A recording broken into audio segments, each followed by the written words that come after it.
No verão de 1942, a Segunda Guerra Mundial já durava quase 3 anos e mostrava poucos sinais de abrandamento.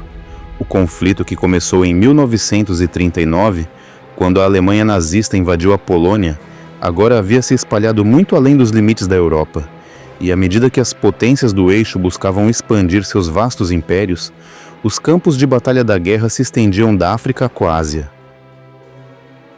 Com a Alemanha, Itália e Japão, agora unidos contra os aliados, combates haviam irrompido em todos os cantos do globo, e a luta continuava pelos continentes devastados pela guerra, enquanto no mar, batalhas navais eram travadas pelo controle das rotas de abastecimento.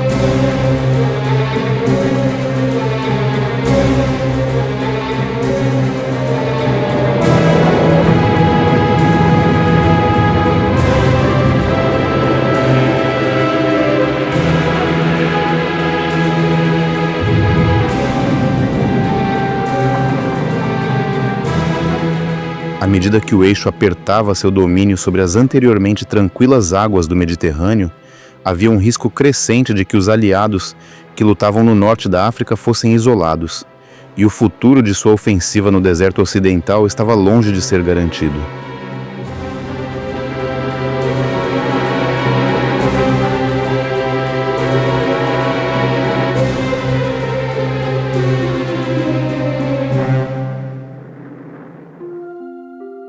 Tropas italianas e alemãs agora representavam uma ameaça muito real aos interesses britânicos na África, enquanto avançavam profundamente na paisagem desértica do Egito, alcançando El Alamein, nos arredores do Cairo. Em um curto espaço de tempo, havia pouco que separava as potências do eixo do Canal de Suez, que era o caminho para os campos de petróleo do Oriente Médio. Se os aliados quisessem ter alguma chance real de vitória na Segunda Guerra Mundial, as batalhas que estavam por vir para assegurar o norte da África seriam absolutamente críticas.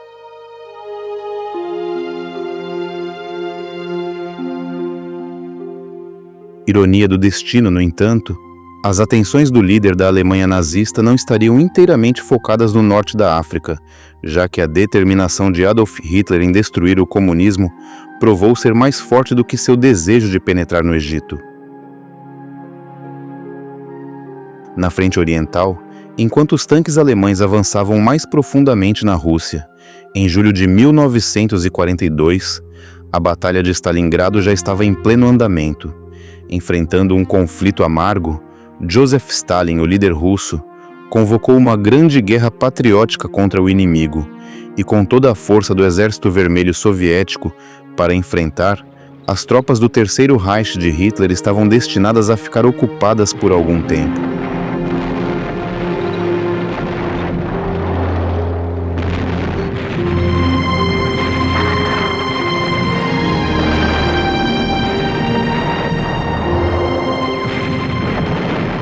E enquanto isso, no Extremo Oriente, apesar dos imensos ganhos territoriais dos aliados japoneses de Hitler, a maré que até então corria a favor do eixo começava lentamente a virar contra eles. No mar, a Batalha de Midway, travada em junho de 1942, provou ser uma vitória crucial para os aliados no teatro de guerra do Pacífico.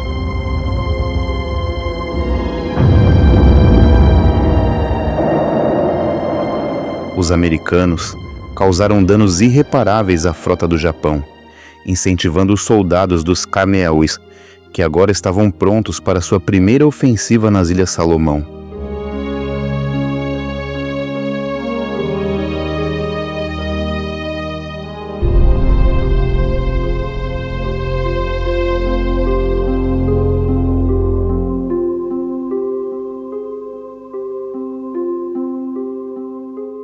O continente africano havia sido um campo de conflito entre os impérios ocidentais muito antes do início da Segunda Guerra Mundial, e enquanto colônias europeias eram estabelecidas por todo o continente, no início do século XX, havia pouco que os habitantes nativos pudessem chamar de seu. Os últimos estados independentes restantes eram a pequena República da Libéria, a oeste, e o antigo Reino da Etiópia, a leste. Mas na década de 1930, quando o clima na Europa se tornou cada vez mais instável e novos líderes famintos por poder emergiram, a autonomia desses países também estaria sob ameaça. O Suez era de grande importância estratégica, pois conectava o Mar Mediterrâneo ao Mar Vermelho, fornecendo um caminho para os ricos campos de petróleo do Oriente Médio. Também fornecia o link oceânico mais curto entre o Mediterrâneo e o Oceano Índico, e originalmente havia sido importante para ajudar as potências europeias a governar suas colônias. Malta era particularmente importante para a campanha no norte da África, pois fornecia a única base aliada entre Gibraltar e o Egito, e era a última ameaça às linhas de abastecimento de Rommel vindas da Europa.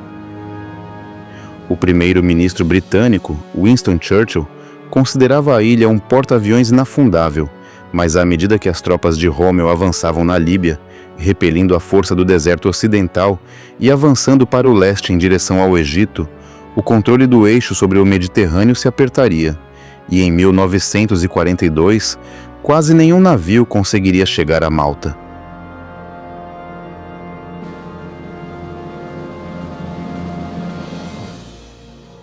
Hitler e Mussolini não tinham recursos para tomar Cairo e Malta ao mesmo tempo, então decidiram bombardear e faminto a ilha até a submissão.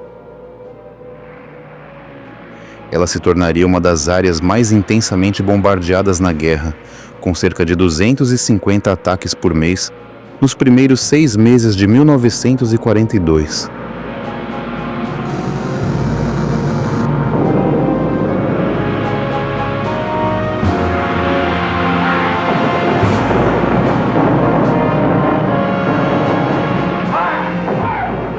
A destruição na ilha era inimaginável, e milhares de pessoas foram mortas ou feridas nos ataques. Sua devoção à causa aliada, no entanto, não passou despercebida, e eles foram premiados com a Cruz de George por seu heroísmo, enquanto o presidente americano, Franklin D. Roosevelt, descreveu a ilha como uma pequena chama brilhante na escuridão.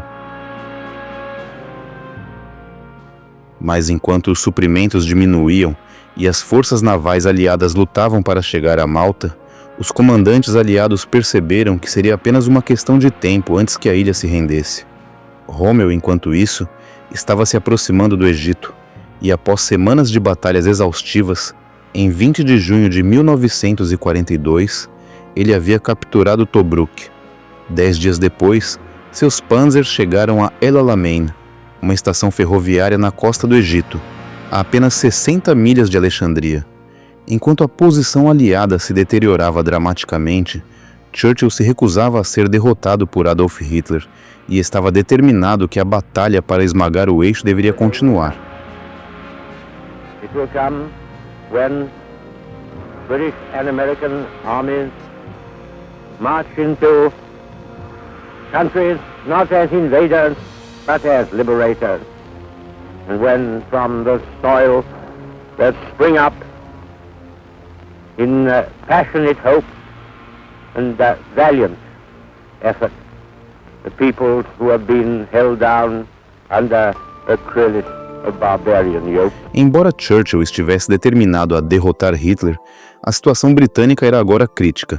Além dos ganhos do eixo na Europa e na África, havia graves preocupações com o futuro do Império Britânico no Extremo Oriente.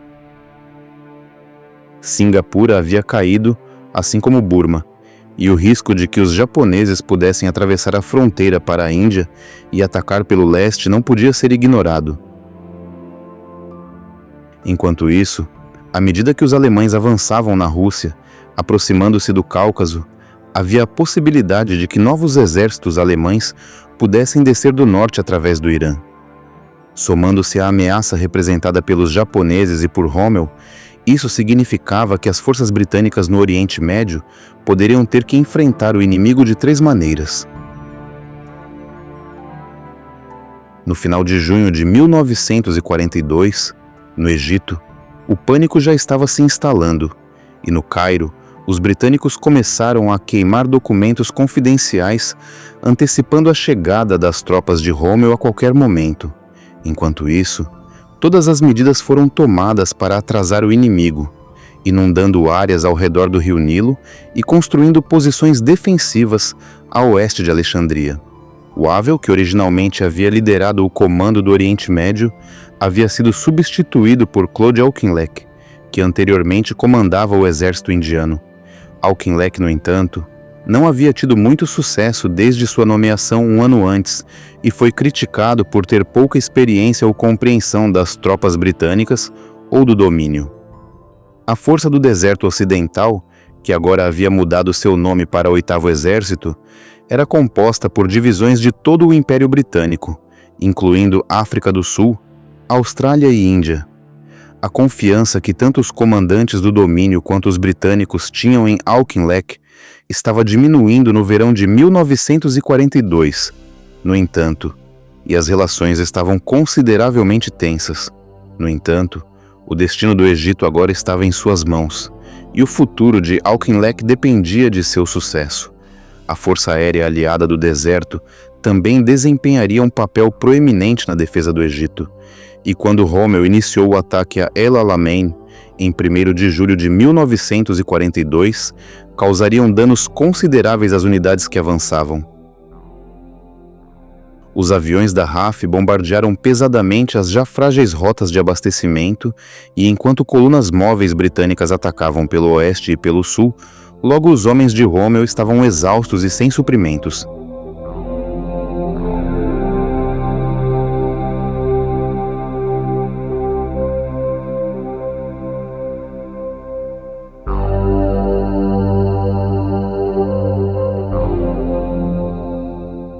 Em 4 de julho, o comandante tomou a decisão de adotar uma postura defensiva e o avanço alemão foi interrompido.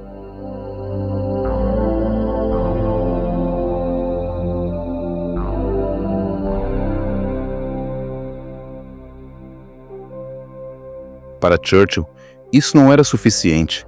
Ele instou Auchinleck a atacar novamente e eliminar a ameaça do eixo, mas as defesas de Rommel se mantiveram firmes, e enquanto as batalhas continuavam ao longo de julho, no final do mês, o comandante britânico não teve escolha, senão encerrar as operações ofensivas.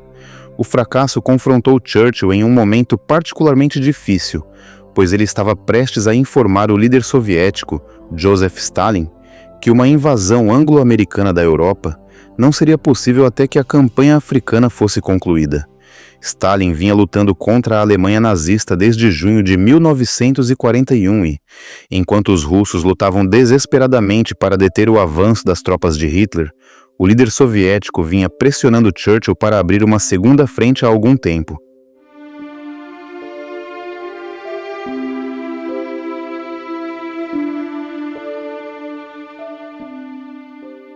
Enquanto Stalin esperava por uma invasão da Europa ocupada, os comandantes britânicos, no entanto, concluíram que uma invasão aliada do noroeste da África, onde a França de Vichy mantinha território no Marrocos, Argélia e Tunísia, deveria ser a prioridade.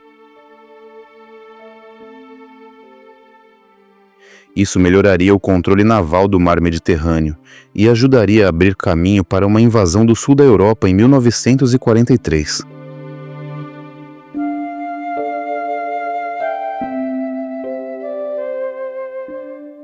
Embora os americanos não estivessem tão entusiasmados quanto seus colegas britânicos, Roosevelt apoiou Churchill quando ele sugeriu a invasão do norte da África. No entanto, com o Egito ainda sob ameaça, a posição aliada na região era, no mínimo, precária. Ciente de que Stalin ficaria insatisfeito com os arranjos alternativos, Churchill decidiu fazer uma parada no Cairo, a caminho de Moscou, no início de agosto de 1942, determinado a fazer algumas mudanças no comando do Oriente Médio. A essa altura, havia uma considerável quebra de moral entre os membros do 8º Exército e, com reclamações circulando sobre Auchinleck, Churchill decidiu que ele deveria ser substituído pelo general Harold Alexander. Alexander tinha um histórico admirável, com prêmios por heroísmo, abrangendo tanto a Primeira quanto a Segunda Guerra Mundial. Mas, mais importante, ele entendia a importância de manter o ânimo das tropas e era muito respeitado pelos homens que comandava. Junto com o almirante Harwood, que permaneceu no comando das operações navais, e Arthur Tedder, que comandava as operações aéreas aliadas, Alexander agora levaria os aliados a uma nova fase na campanha do Deserto Ocidental. Enquanto isso, também havia a liderança do próprio 8º Exército a ser considerada, que havia sido comandado mais recentemente pelo próprio Auchinleck. Churchill estava ansioso para que um dos comandantes de corpo do 8º Exército, o tenente-general William Gott, assumisse esse papel, mas quando o avião em que Gott estava viajando a caminho do Cairo foi abatido por um AIS da aviação alemã, Churchill foi forçado a repensar.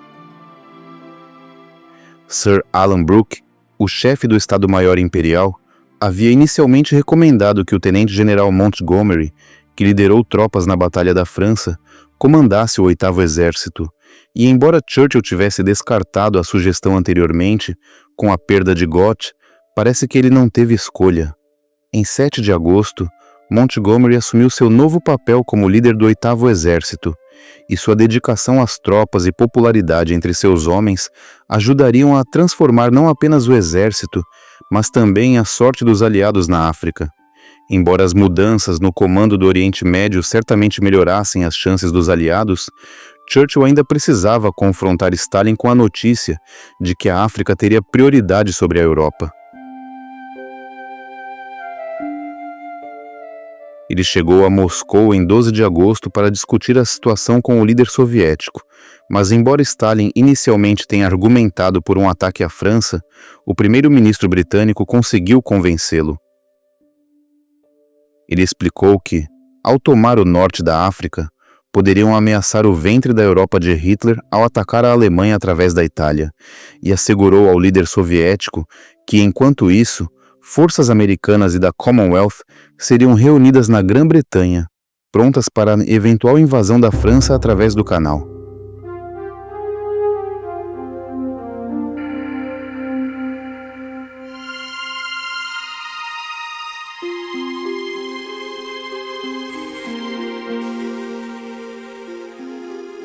Após dias de discussões, Stalin finalmente deu sua bênção à invasão da África e garantiu a Churchill que as tropas soviéticas poderiam resistir até o inverno. Mas, enquanto Churchill retornava a Londres, os nazistas já estavam avançando sobre Stalingrado e os soviéticos estavam prestes a enfrentar sua batalha mais difícil até então.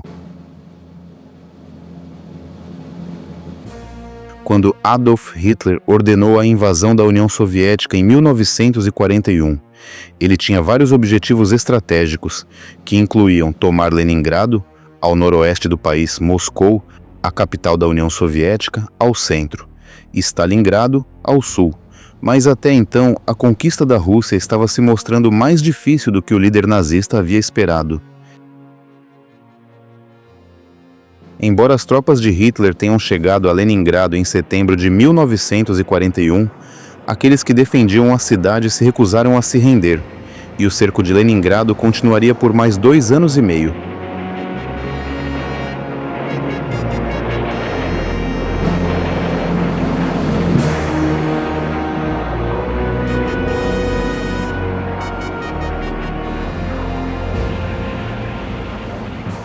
A Batalha de Moscou, enquanto isso, chegou ao fim em janeiro de 1942 e foi uma vitória decisiva para os soviéticos, embora mais de 1 milhão de soldados e civis soviéticos tenham sido capturados ou mortos no processo. Tendo falhado em capturar Moscou ou Leningrado, Hitler agora colocava todas as suas esperanças em conquistar a cidade que levava o nome do líder soviético, Stalingrado. Stalingrado fornecia rotas de transporte vitais entre o Mar Cáspio e o norte da Rússia, e tomar a cidade efetivamente cortaria o transporte de suprimentos para o norte. Também se esperava que a captura de Stalingrado garantisse o flanco direito dos exércitos alemães, enquanto avançavam para o Cáucaso, uma região rica em petróleo e minerais e vital para a guerra de Hitler contra os aliados. Mas talvez uma das maiores razões que Hitler tinha para atacar Stalingrado fosse seu significado para o líder soviético. Stalin desempenhou um papel na defesa da cidade contra o Exército Branco em 1919, quando o Exército Vermelho lutava pela sobrevivência do bolchevismo.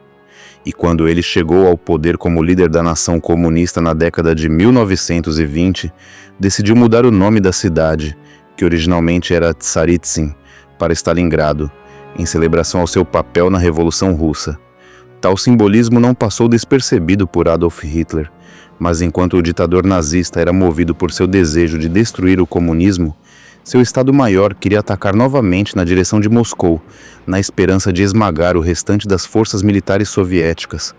Havia pouca esperança de dissuadir Hitler uma vez que sua decisão estava tomada. No entanto, o ataque a Stalingrado e ao Cáucaso, codinome Operação Azul, teve prioridade sobre todos os outros planos militares e foi programado para começar no final de maio de 1942.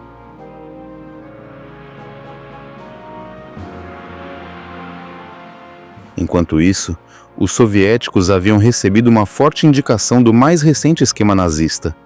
Uma maleta contendo os planos da Operação Azul foi descoberta após um avião alemão ser abatido sobre a Rússia. Mas enquanto os generais soviéticos examinavam os documentos, Stalin estava convencido de que a aparição dos planos não passava de uma manobra deliberada para enganar os comandantes do Exército Vermelho e desviar as tropas soviéticas do verdadeiro alvo, que ele acreditava ser Moscou.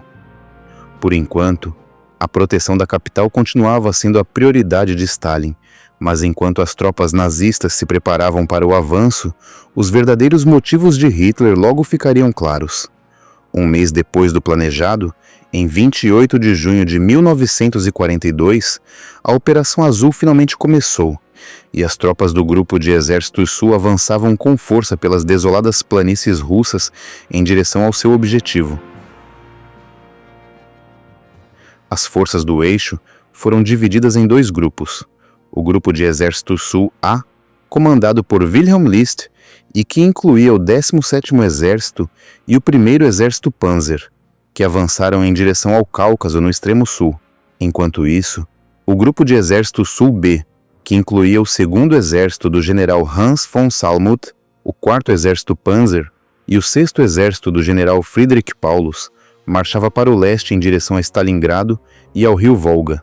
Havia preocupações entre os comandantes nazistas de que a decisão de realizar duas operações simultaneamente colocaria pressão nas linhas de suprimento e colocaria toda a tal ofensiva em risco, mas nos estágios iniciais do avanço, o progresso do Grupo de Exércitos B em direção a Stalingrado foi tão bom que Hitler decidiu fazer algumas mudanças na ordem de batalha. Acreditando que o Grupo de Exércitos B não precisava mais do 4º Exército Panzer, ele ordenou que os tanques fossem enviados para o sul para se juntar às tropas que avançavam em direção ao Cáucaso. A mudança na estratégia resultou em um enorme engarrafamento, enquanto os Panzers cruzavam o caminho do motorizado 6º Exército, e o avanço de Paulus foi atrasado. Enquanto o 6º Exército esperava, os dias passavam, e o elemento surpresa evaporava. Com o acúmulo de tráfego ao sul, os soviéticos perceberam que o alvo do próximo ataque do eixo era Stalingrado, e não Moscou, e todas as tropas disponíveis começaram a correr para a cidade para se preparar para sua defesa.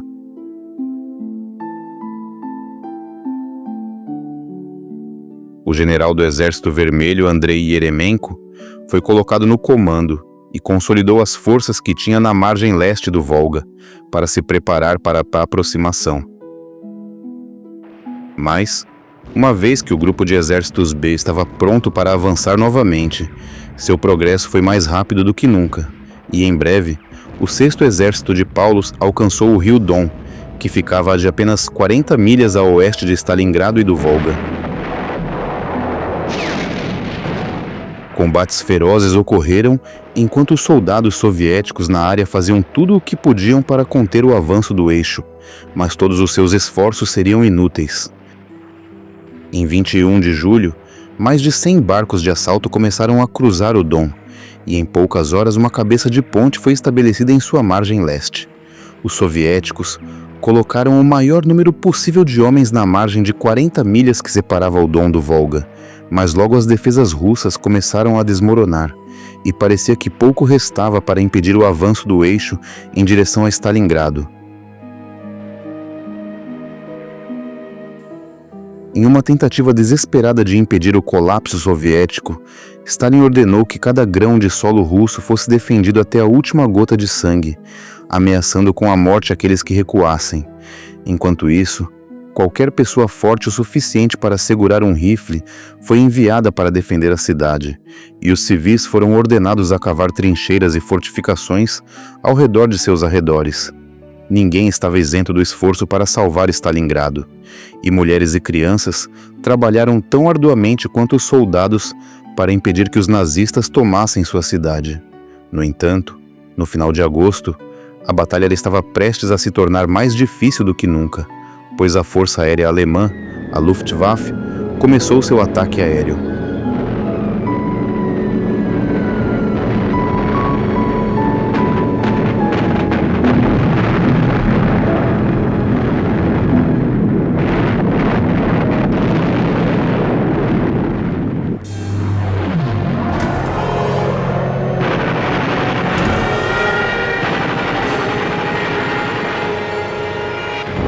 Enquanto a cidade era reduzida a escombros e ruínas, as tropas do eixo avançavam constantemente, e logo a ponta de lança do 6º Exército alcançou uma seção do Volga ao norte da cidade. No início de setembro, Stalingrado estava cercada em 3 lados, e a verdadeira batalha estava prestes a começar.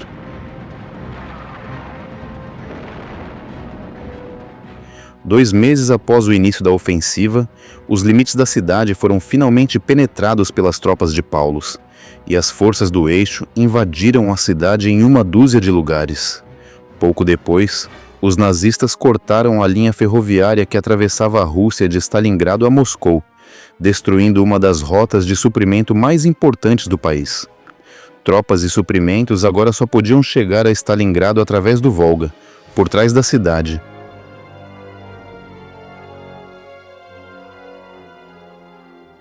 À medida que a situação se deteriorava, Stalin ordenou que um de seus maiores comandantes, o general Zhukov, deixasse Moscou e seguisse para o sul para coordenar a defesa de Stalingrado. Enquanto isso, o general Vasily Chuikov, que havia repelido o ataque nazista enquanto avançavam pelo Don, foi colocado no comando do 62º Exército Russo, que agora era responsável por defender Stalingrado. Em pouco tempo, a situação de Chuikov se tornaria desesperadora, no entanto, pois o 62º Exército estava encurralado na cidade sob o controle dos alemães. Em meados de setembro, as tropas do eixo haviam tomado o ponto mais alto da cidade, um antigo cemitério tártaro conhecido como Mamai Tumulus, dando-lhes uma enorme vantagem sobre os soviéticos. Dali, eles podiam atacar alvos estratégicos ao redor da cidade, e não havia dúvida de que quem controlasse o terreno elevado comandaria a batalha. A 13ª Divisão de Fuzileiros da Guarda Soviética chegou através do Volga para reforçar o 62º Exército e foi ordenada por Chuikov a atacar o ponto estratégico. Poucos sobreviveriam à aprovação, e milhares de soldados soviéticos morreriam na batalha pelo cume. Mas logo ele estava novamente sob controle russo, e os combates agora desceram para as ruas de Stalingrado.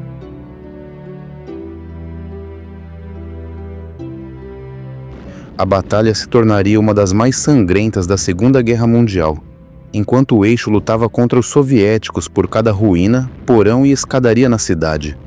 Não havia linhas de batalha, apenas combates brutais entre uma rua e outra, enquanto edifícios repletos de franco-atiradores transformavam a área em uma vasta zona de matança. Para aqueles que lutavam dentro, a vida se tornaria um inferno interminável de tiros, fome e medo, e as baixas de ambos os lados seriam imensas.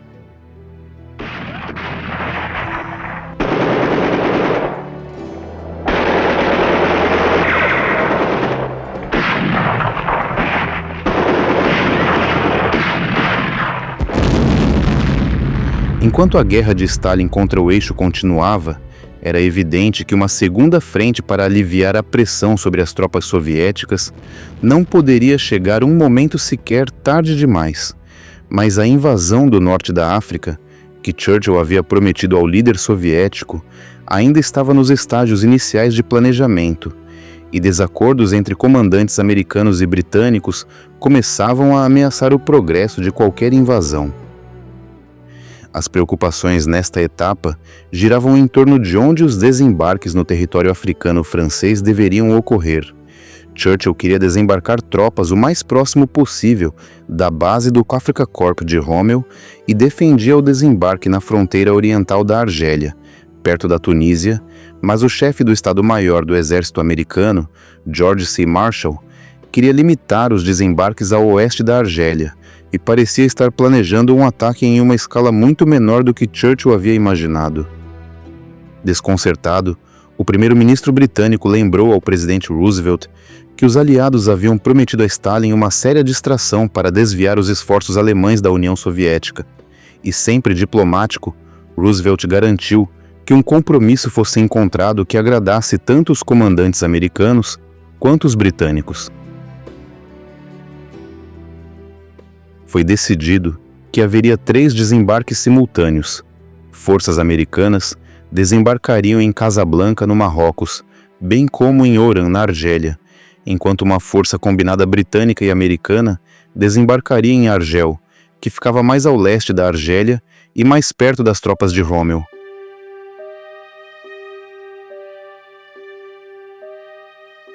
A invasão em si, no entanto, levaria tempo para ser preparada.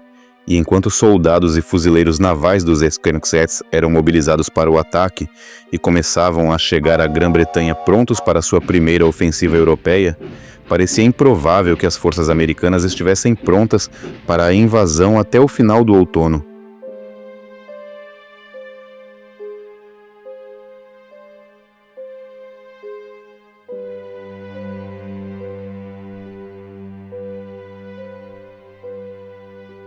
Enquanto isso, os comandantes americanos tinham mais do que apenas o teatro europeu de guerra para lidar. Embora a prioridade dos Estados Unidos tenha sido derrotar a Alemanha nazista, quando entraram na guerra em dezembro de 1941, no Extremo Oriente, os aliados japoneses de Hitler estavam representando uma ameaça considerável aos interesses aliados.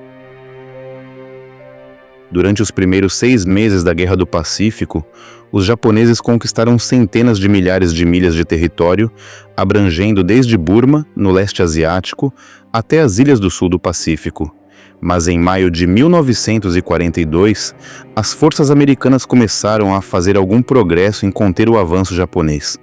Durante a Batalha do Mar de Coral, eles impediram com sucesso que os japoneses tomassem mais território na Nova Guiné. E no mês seguinte, uma grande batalha naval foi travada ao redor da ilha de Midway, no norte do Pacífico, que infligiu pesadas perdas à frota japonesa.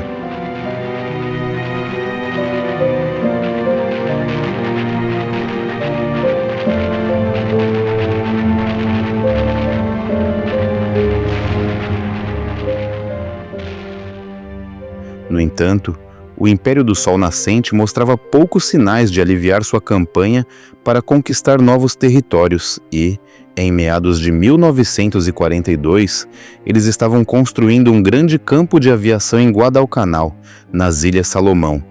A partir daí, eles poderiam lançar ataques contra bases americanas em Fiji, Nova Caledônia e Samoa, e ameaçar as linhas de suprimento e comunicação aliadas para a Austrália, que ficava ao sul das Ilhas Salomão.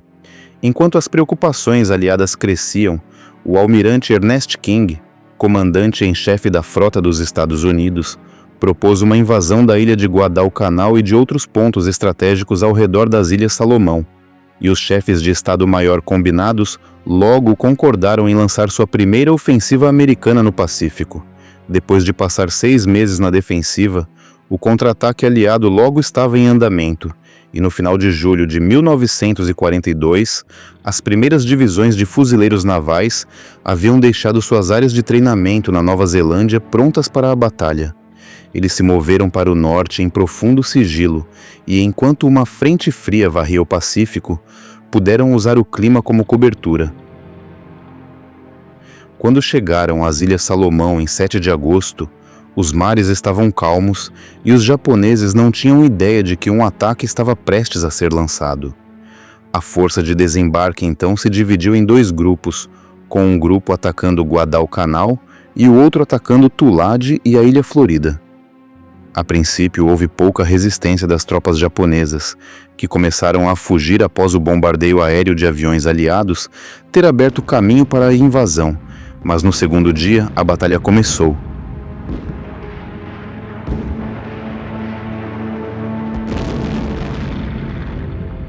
Enquanto as tropas lutavam no solo, houve pesados ataques aéreos de aviões japoneses baseados em Bougainville e outras ilhas próximas. Mas, apesar do bombardeio, as forças americanas alcançaram o campo de aviação japonês no segundo dia da ofensiva. Eles renomearam a base aérea como Campo Henderson, em homenagem a um fuzileiro naval que havia sido morto durante a Batalha de Midway. E a partir daí, os americanos puderam lançar seus próprios ataques contra o inimigo.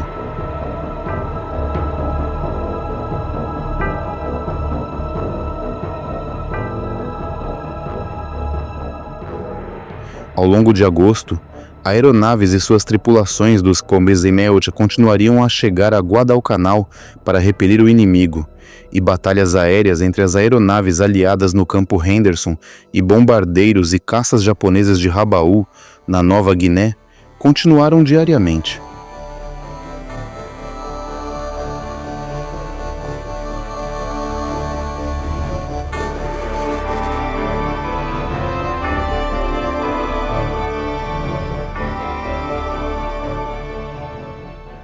Enquanto o comandante japonês que defendia a ilha ordenava que suas tropas expulsassem e aniquilassem o inimigo, as batalhas através das densas e infestadas de doenças selvas de Guadalcanal seriam algumas das piores que os soldados americanos enfrentariam durante a Segunda Guerra Mundial.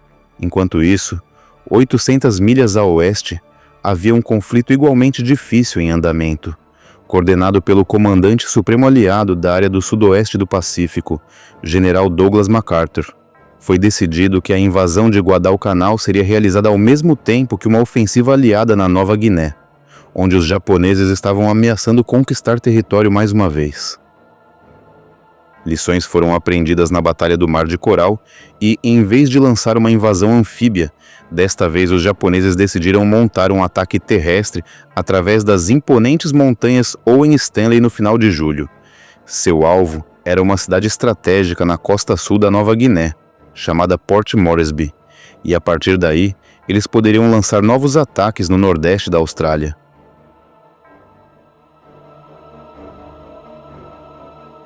Os japoneses já haviam infligido severos bombardeios na Austrália, e MacArthur, conhecido por sua determinação, decidiu lançar uma ousada contraofensiva que garantiria a proteção do país contra novos ataques.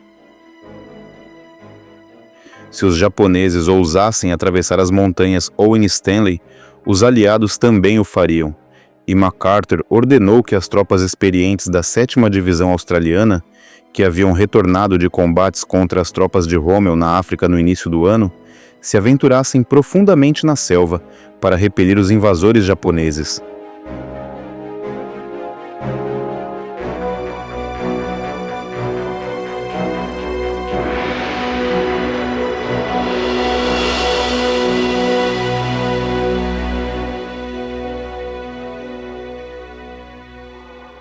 A trilha que eles seguiram foi a trilha ou caminho de Kokoda, que os levaria por alguns dos terrenos mais perigosos do Pacífico Sul.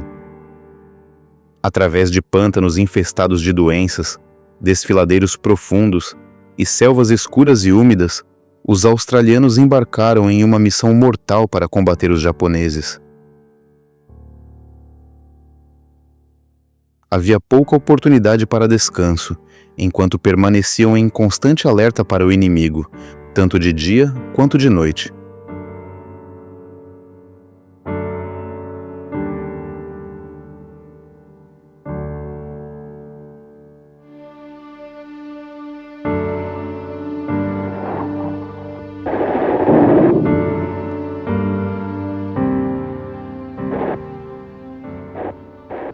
Enquanto isso, aviões dos escabeceiros sobrevoavam para lançar suprimentos às tropas que lutavam no solo, embora os sinais de fumaça enviados pelos australianos nem sempre fossem fáceis de localizar.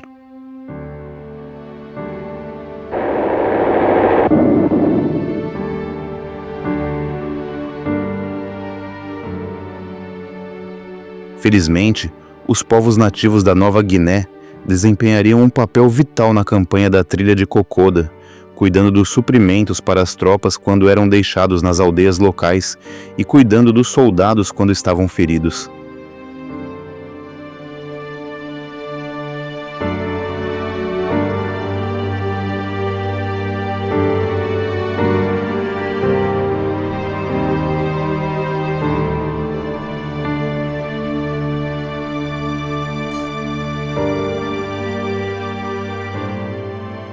Enquanto as campanhas nas Ilhas Salomão e na Nova Guiné continuavam no outono de 1942, era evidente que as batalhas para derrotar os japoneses ainda estavam nos estágios iniciais.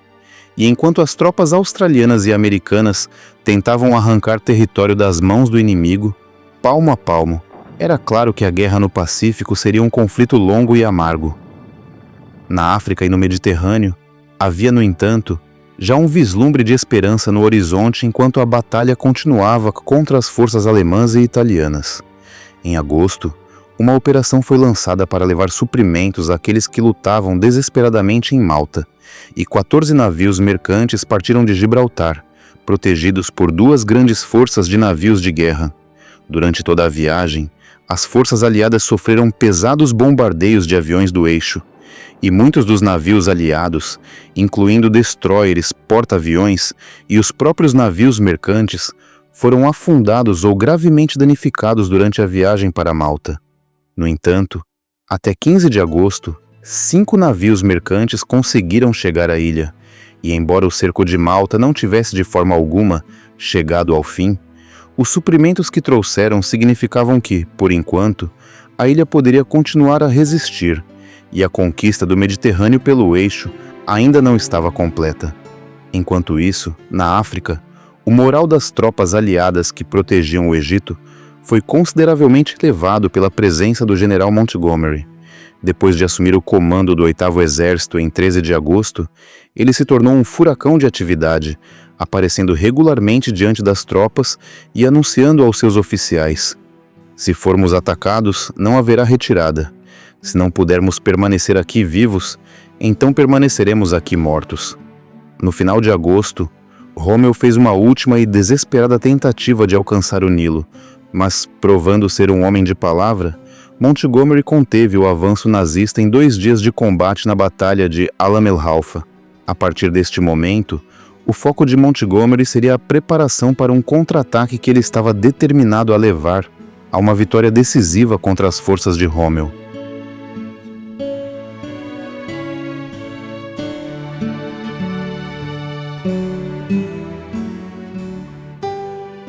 O comandante britânico decidiu mover seu quartel-general de campo mais próximo ao posto de comando da Força Aérea para melhor coordenar operações combinadas, para que o Exército, a Marinha e as Forças Aéreas pudessem lutar suas batalhas de maneira unificada e focada. Seu objetivo era negar a Rommel a força para resistir ao 8º Exército quando lançassem seu contra-ataque, e ele ordenou que a Força Aérea aliada destruísse todas as pistas inimigas que encontrassem no Mediterrâneo Oriental, além de bombardear as rotas marítimas para a frente de Rommel.